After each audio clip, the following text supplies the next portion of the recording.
The Public Benefit Organizations Act 2013 has continued to arouse debate as to why the government has delayed so much to commence it. The PBO Act was debated and enacted by the National Assembly before presidential assent in January 2014. There's been that mutual mistrust and suspicion that is not helpful, that only undermines, our constitutional rights and those of Kenyans. And I think given the constitutional context in which we operate today, the Jubilee government, even if it does not like the law, has very limited options but to implement the act.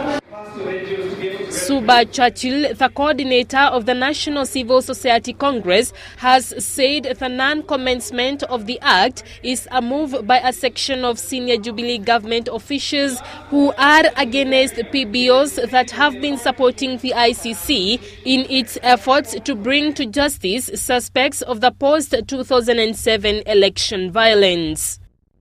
More recently, local PBOs have also highly criticized members of the parliament for repeatedly calling for an increase to their salaries. Their support for the Salaries and Remuneration Commission to reduce salaries for the MPs has also raised suspicion that some members of parliament are behind the non-commencement of the PBO Act.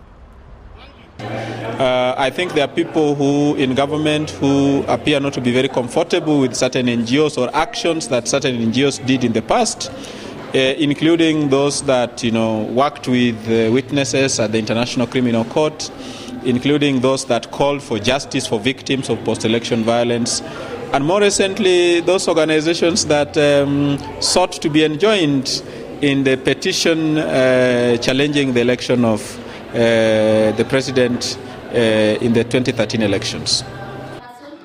The public benefit organizations have now called upon the government to commence the act immediately, failure to which they will seek court action compelling the devolution cabinet secretary to gazette the act. Josephine Owira, GBS.